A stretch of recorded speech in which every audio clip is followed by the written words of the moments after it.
Yeah. Okay, 9 o'clock. We are going to call to order our special board meeting on this early Monday morning after a holiday weekend at 9 a.m. Whose idea was this? I think it was his idea. That was my idea. I'm so sorry. Hey, I love 9. Jeez. I like it. I got to work anyway, right? So we will do roll call. Jessica Brennan, I am present. Greg Burris. Here. Beth Foster. Here. Katie Holman. Yes. Kevin Kaiser. Here.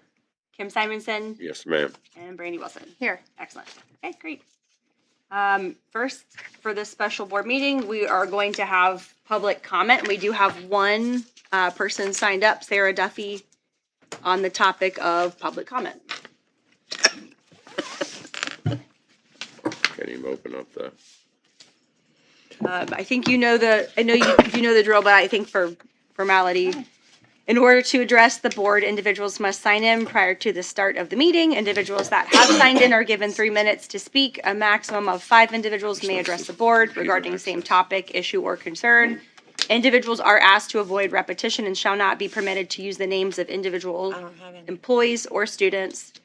Personal attacks on employees or students will not be tolerated. Sarah, you may have. I'm Sarah Duffy. Thank you very much for having public comment. It's hard to know what to say during public comment because all I see is a very bare bones agenda, and I really don't know what to say about building projects or bonds, which I do have some opinions, because I haven't seen the presentation. And I know there's advantages and disadvantages to where you have the public comment. If you have it early in the meeting, it's before you take a vote. If you have it at the end of the meeting, well, you've seen the information, but maybe you've already voted.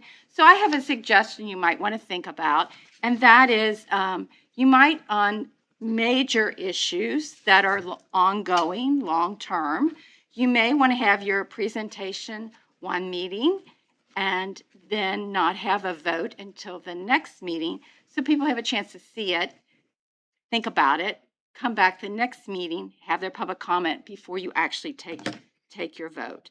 So just want you to have a chance to think about that. Thank you very much. Thanks, Sarah. I think that is the end of our public comment. Yes, ma'am. And moving on to item B, the recommendation of the Brookville Elementary School principal. Yes, Dustin Garing's recommended Mr. Matthew Pining to be the principal at BES. In front of you is the hiring agreement, application, and resume as well. And so with that, the first, second, discussion, and vote. Okay, is there a motion? I'll move. Okay, Kim Simonson, is there a second? I'll second. And Brandy, second. Okay. And then open for any discussion. Why on the front of this hiring agreement, it's got education level 1, 2, 3, and then back here, it's got the education, he's got his administrative license, is that correct? Yes. Okay, so why is that? That'd be his master's. That's the master's. Oh, that would be his master's. Yes. Okay, thank you.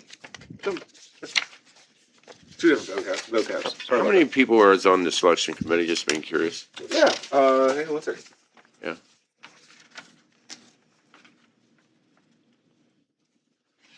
Pull up the invite. The exact number. All right, we invited a total of 14, including myself. Okay. I had 12 say yes, that they were able to come. Yes, it was kind of a big room. We gave our candidates the hot seat, that's for sure. Yeah. I'm sure he felt that way. And was that the same Yeah. format for principal's job? Not exact same number, same format. Yes, Okay. sir. All right, thanks. And I was just wondering, and maybe did this come out before today? So that's why it's in your hand now. So it was not in the packet on Thursday. That's correct. Okay, Yeah. I didn't know anything about this, and so I wish Sure. we could have gotten this earlier. Sure. And I understand the hurriedness of this, I understand all that, I get it. And But- the messages that I sent along the Yes, way yes. with names attached Yes, and all the yes. things. Yep, sure. Say that. I was making sure she was done. Sorry, I didn't know if she was done. I didn't want to interrupt her. Brandy found this. Might want to update this document. Oh, thank you Before you very sign much. Oh. Old school, but the hiring agreement. Thank you Yep. very much. Thank you, Brandy. Any other, go ahead. I'm sorry. Could you say your last name again for me? Pining, just like the word pine. Okay, there you go.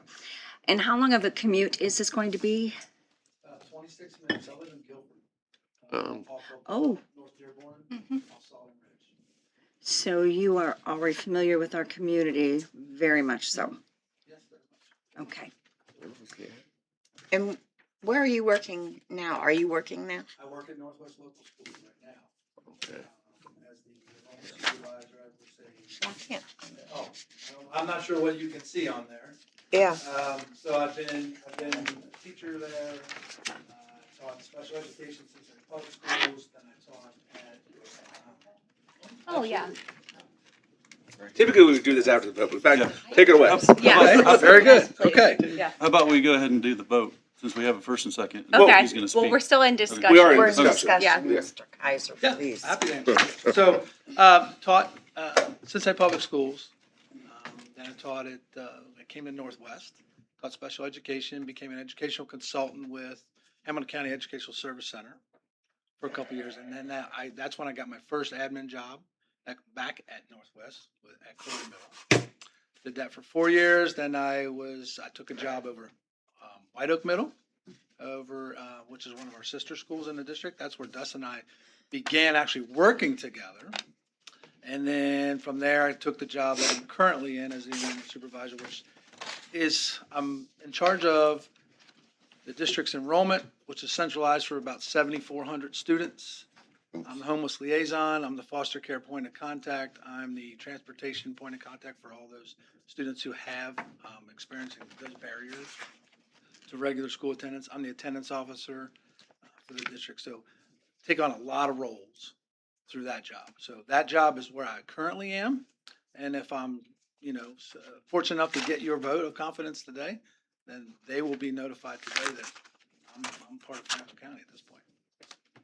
Have you worked in the rural setting before? Have not. Do you think that would be an issue for you? No. My philosophy is all about high expectations for students and staff. So it's a matter of getting to know your community, opening your doors to your community, let them know who you are. But I think high expectations are the best thing for everyone involved because it becomes a win-win situation. If I'm holding myself to a high standard, my staff, my students, my families, then ultimately the students win. And that's all I care about is if students win. A very strange question. Yes.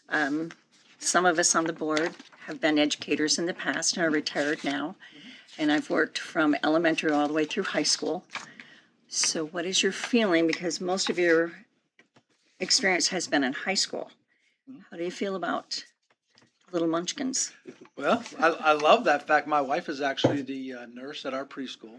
So I spend a lot of time working with that student population on their events, getting to know how to interact with the little ones. We call them the littles, 3s and 4s. But in an elementary setting, I'm looking forward to the idea or the opportunity to lead a staff.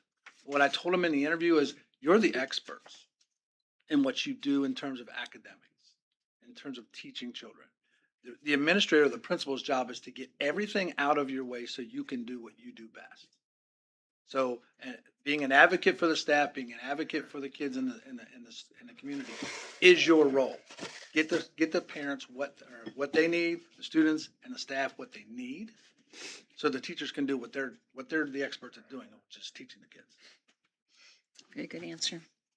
I think sometimes in the elementary situation that the teachers have their hands tied sometimes because the parents come in demanding, not that they don't in a lot of other schools also, but I think just kind of have to sometimes treat it with kid gloves because they're not used to their child being in school. They, as a parent, have to get used to that fact. And how would you deal with someone that was very, very umbrella parent? Umbrella. Well, as a parent of a special needs child who is now 30, he's never going to not live with us. So I understand their reservations and their fear. It's a fear factor for parents that you're letting your child, you're putting your child's safety in the hands of other adults who you may not know. And this community is not going to know me yet. But they're going to know that their child's safety and security is number one. And they have to hear the people say that. And it has to resonate in your actions. You always have to operate from an operating standard of safety. What's safe? And I don't have any problem having difficult conversations with people if it's always on the basis of truth and safety. If we're going to approach anything that we do from those two lenses, then everybody's going to be okay. And I think you eventually start to let that process, that natural process occur. Because as parents, we're all parents.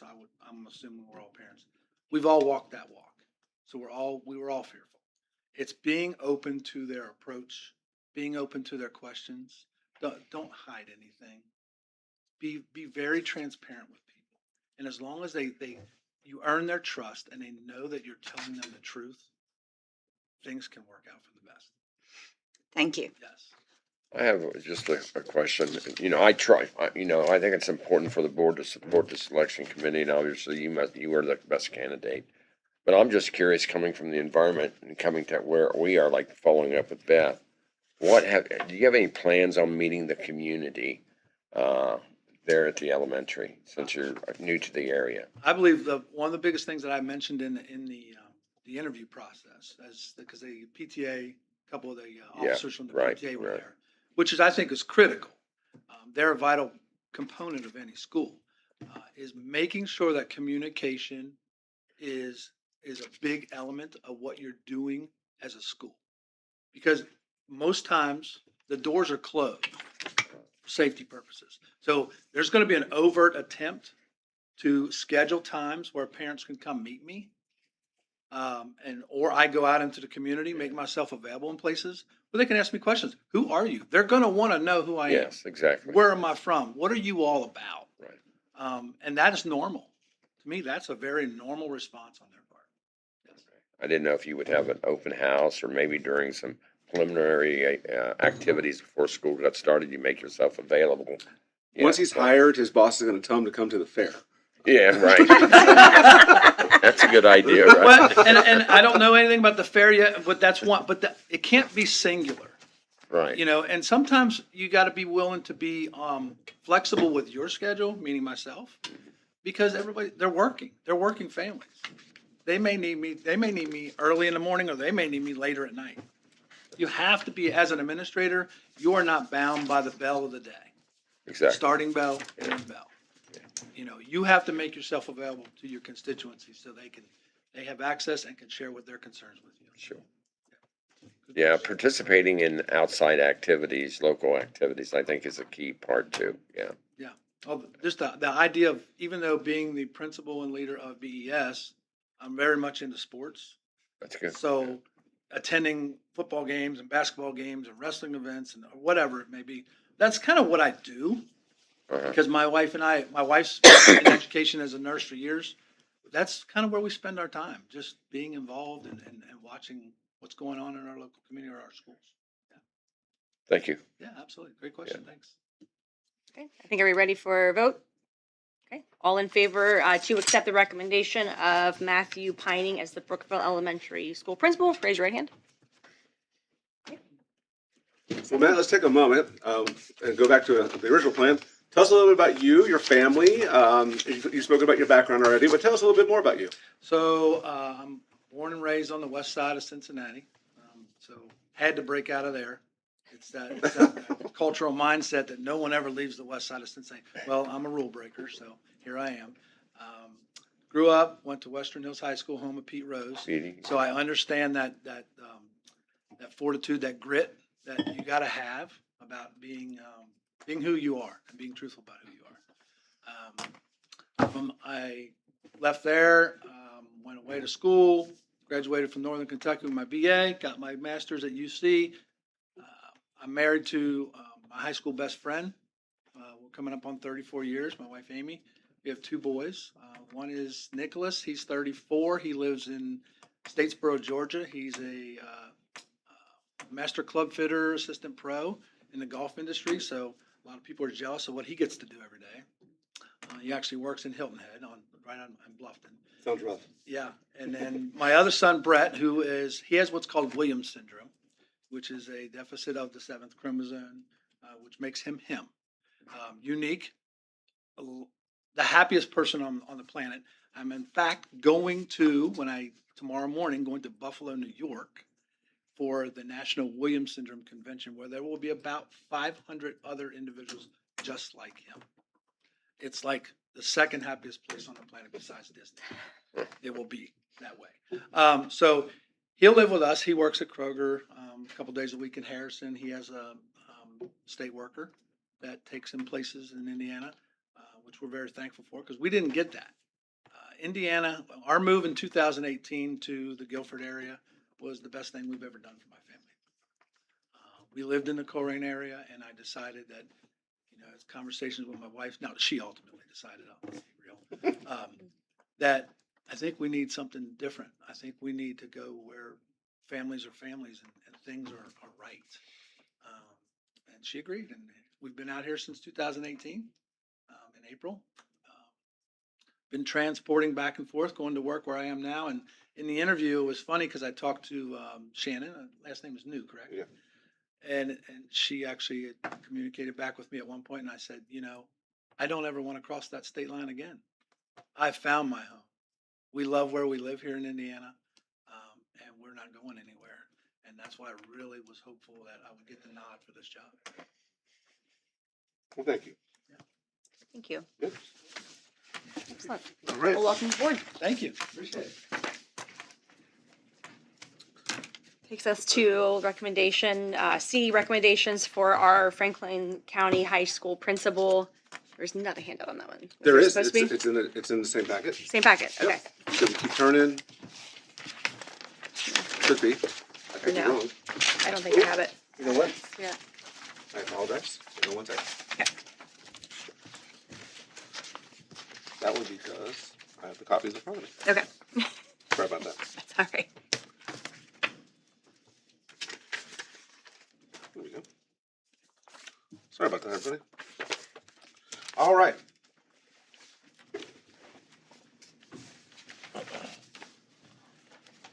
So I'll get the formalities accomplished, and we can have, of course, any conversation you'd like to have as well.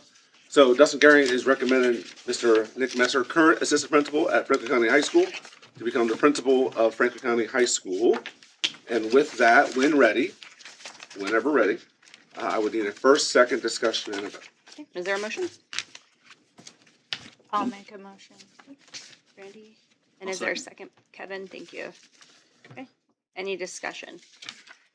Dustin, I'm just curious how many applicants we had for this. Yes, so I can give you the exact number of interviews we had. We had more applicants than interviews, and I can dig further if you need me to, but we had 5 interviews for the position. Okay, thank you. And to Mr. Simonson's question earlier, we had 19 guests welcome, 12 of which said yes, and so we had quite the room, once again, with a hot seat for our candidates. Okay. Any other discussion?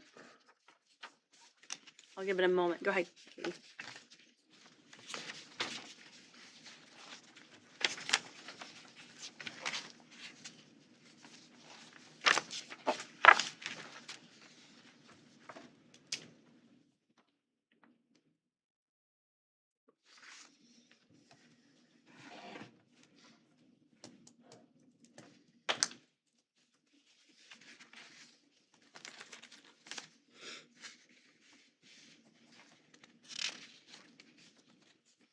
Dustin, in your, excuse me. Oh, go ahead. I was just gonna say, I know you just got the packet, so I'm just giving a minute. I see Mr. Messer's running for school board in Decatur County. Was there any discussion in your interview process? He mentioned that he had been a board member in Decatur County, and that gave him a bit of a lens towards the position, but not much more than that.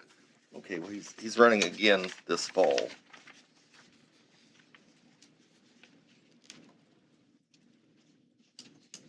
We wish him the best of luck. I don't know much I don't know about about that. I don't know.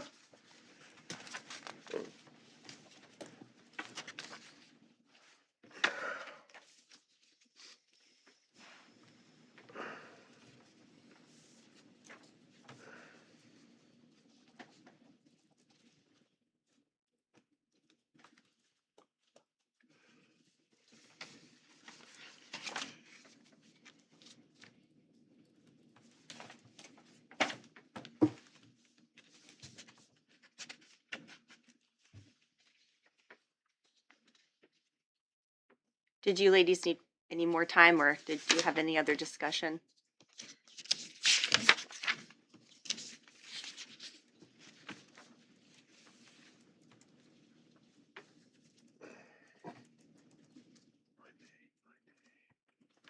I lost my Velcro.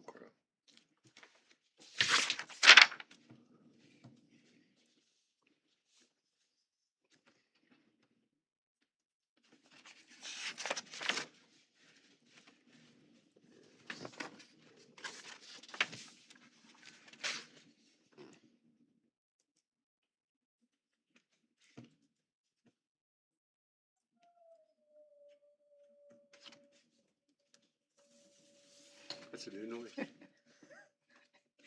Ghost. Here. They're messing with you since Did you you're the only graduate? one in here today. Beth, did you want more time to look? No, I'm okay. Is everybody else okay? Kim, you okay? I'm good. Just again, try to get this out to us before. So, I mean, Sure. The interviews were on Friday. I'm with you. I can't believe you didn't get it out. I mean, my Very God. good. Yes. Yeah. Trying to hide stuff. Is there any other discussion? I think that the fact that he's been with us and just even the brief encounters that I've had, I feel confident that he would be able to lead the school, and he already knows the expectations. Right.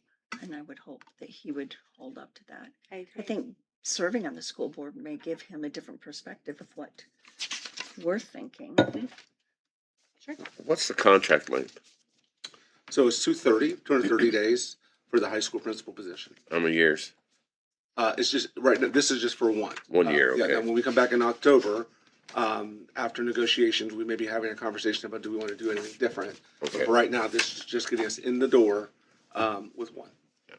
Okay, I would and- agree with what Katie said too. I mean, I feel like last year he did a very good job with the students and interacting with the students. Of course, I had a daughter at the high school, so I had a little bit more experience talking to him and seeing him. And he was always out and about monitoring things, and he was very present, which I think is important and relatable to the kids as well. So.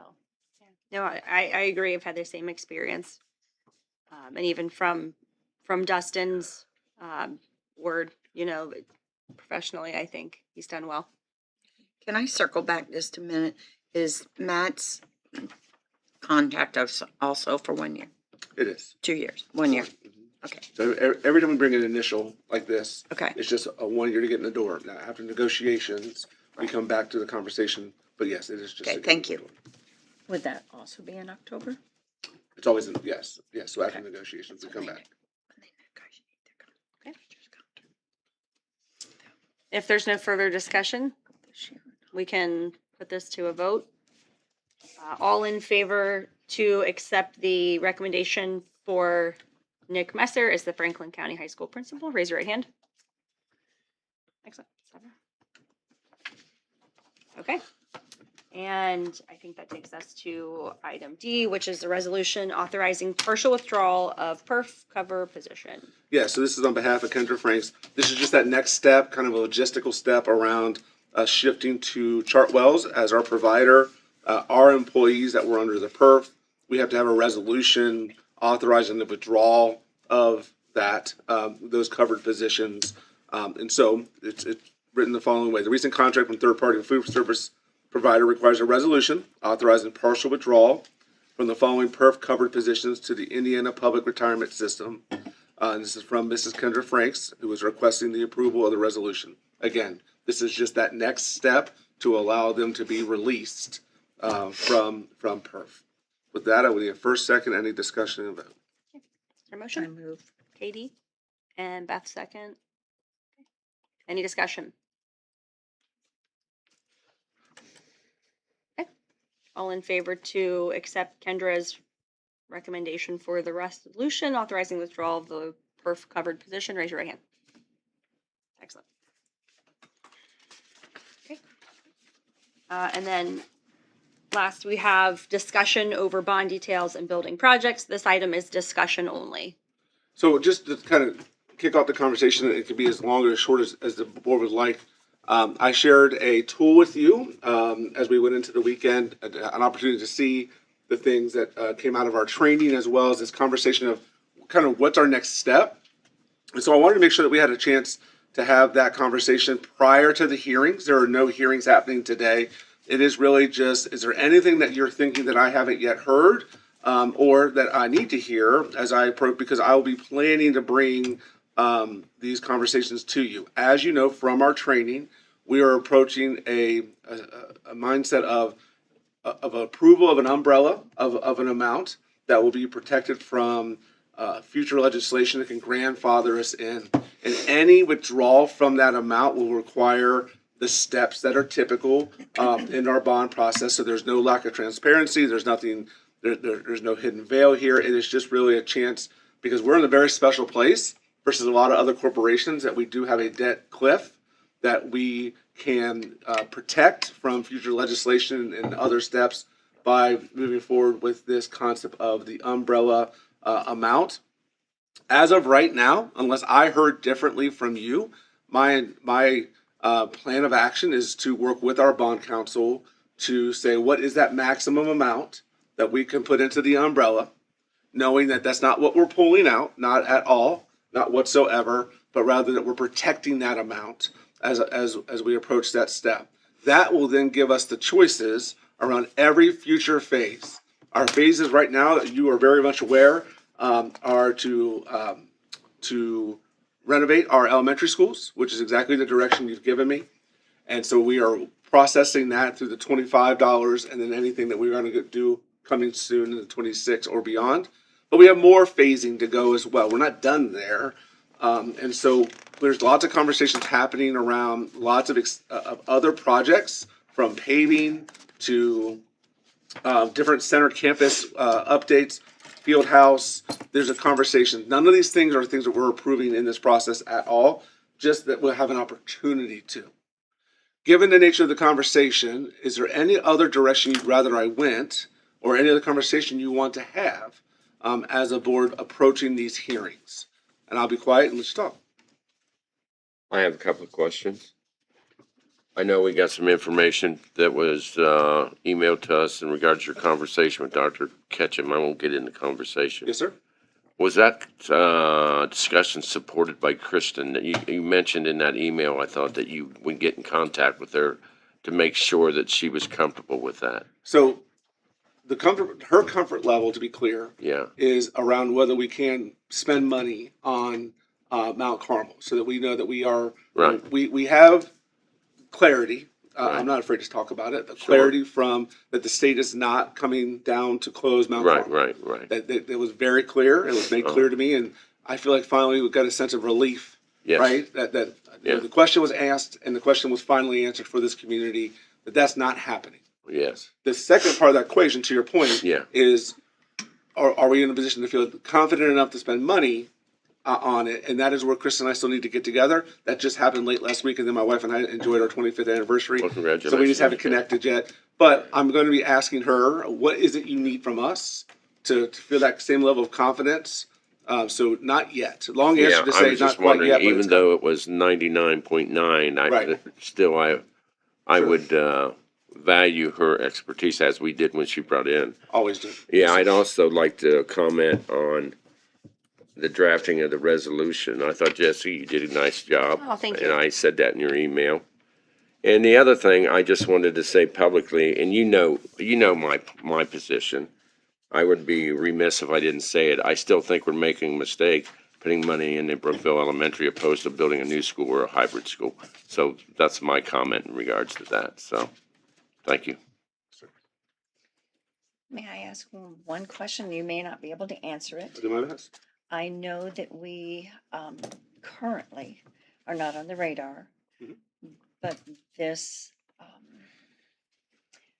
it just seems like this problem has been traveling with us for how many years now?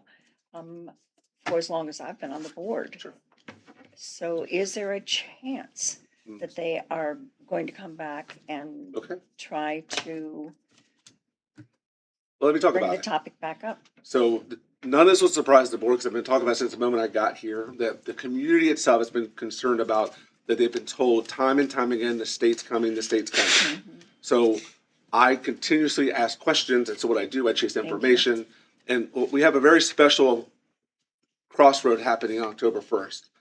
I am anticipating that our enrollment will hit us in that magical spot that would be like, okay, if it's going to happen, this is what, and I've told you all on the way, all the arguments I've been making about why I believe that we sit outside of this.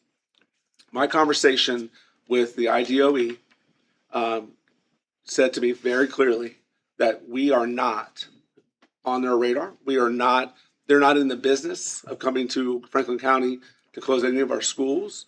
That is not true. That now, it could the school fall under the rule? Potentially.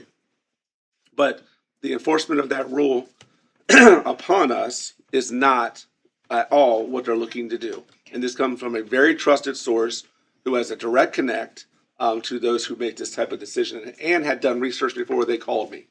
So I'm very thankful for that phone call. It was the best news of last week when I got it. It was very exciting because I know this community's been waiting, right? All you ever hear is like, we don't know, we don't know, we don't know. But as of right now, I can say with great confidence that I know that if that was ever happening, it's going to be because this board said so. Because this board said so. And that may be the case at some point where you feel like the finances are calling for that. But right now, we have a 5-school model that was voted on 2 Marches ago. This past March, we voted that, yes, our primary focus is to upgrade our buildings, the 3 elementaries in particular. And so I am chasing that. And so I can say with confidence, look you square in the face and say, no, I don't believe so whatsoever. And it's not just because my gut says it. It's because I have trusted sources who are telling me the same. Good. And I mean, these are all great questions, I think, that are being raised. I've thought the same around, our role on the board managing the risk that we may put the corporation at in the future. Today, knowing what we know today, but then also in the future, right? So I'm with you there. And really my hope, Katie, is that with the improvements and the confidence we've now put into the community through our vote to keep the 5-school model, and now the reassuring conversation to say we are, the state's not looking to come after anybody.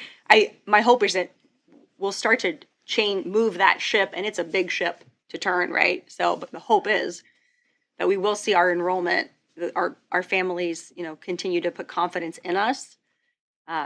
I know a lot of the thought around the declining enrollment is that, that's just the way the world is, but there's numbers that show that there's kids here that just aren't choosing us. So that's the hope.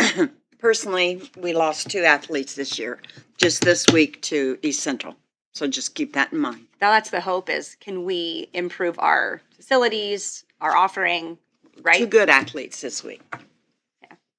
Well, and that's the idea is how do we be the school of choice? How do we be, because of Indiana, and I don't know why they don't like us here in public education, but it seems like they make it harder and harder for public education. So let's be that school of choice since they've allowed that. I think it's just coming down not really to the state closing us. I think it's coming down to, are we going to have enough money to sustain this? And that's just my personal opinion. I don't want to answer. That's just my personal opinion. Well, and I think that's our job, right? To sift through all of that and find an answer. So, and we've done a lot of that work, right, already. So, as far as this bond, I think the important thing is that, and Kendra is really eloquent at speaking to this. But she would probably say it better, but I think our overall goal is we have to spend this money. We have to maintain our tax rate so that our community gets all the benefits of where their tax money's going with zero raise. Increase, yeah. That's, I think we've all agreed on, that's the goal. So that's really where I like the recommendation Dustin just mentioned, and the idea of protecting our full amount. No project really, right, tied to it, just that umbrella protection of the full amount, and then we can remove a legislative risk of them changing the process on us halfway down the road. Well, you guys have done an incredible job, well before I got here, of preparing for this moment, right? And so this moment, I want to make sure that we protect it. And so what's coming in July, again, none of this is coming tonight, but I wanted to open dialogue, is a protection of that. And then also the next step in those bond dollars, in those projects, which, the board gets to decide, what comes next. You've already given me my direction. I'm chasing it, and I'm pushing hard. But it is what is coming next. It's really another conversation. Yeah. Anything else regarding this topic? Well, I think the umbrella is good. I do. But if I understood her correctly, we can apply again for another. Was that true? Yep. Yeah, okay. So, I think the idea of locking in our maximum amount to keep our tax rate the same, protecting ourselves there. It's hard, and I'm trying to disconnect some of these steps because it's all a part of one big process, but doesn't mean we have to spend it all right now, or even that we're taking those bonds right now. We just want a grandfather, really. Yes. Right. Get it done, protect. Good way to put it, Beth. Yeah, we're protecting that, and then we bring these bonds back up in front of the public each time we do that project. But this is a way to put that protection in place Sure did. and grandfather it. This is discussion only, so we're not looking for a big final landing spot, but we did want to open up for any other thoughts. If anybody in the community has any questions, feel free to call me. I'm happy to discuss any of this with any of you. We want to be completely transparent up front. This is what we're doing, and I appreciate the board's conversation on it. Excellent. Any other discussion on that? Okay. That is, I think, all that we had on our agenda for this special meeting. So we will adjourn. Our next regular school board meeting is next week on Monday, July 13th at 6 p.m. here at the Franklin County Administration Building. Thank you, everyone. Call it at Dustin, 9:37. or since we did the principal or the assistant principal's job posted? It's already posted. The thing I haven't done yet is put it out to Facebook because I want to tell the community what's happening with Mr. Messer, and then I'll follow. But we already have 5 candidates in our Nimble account right now for the assistant principal position.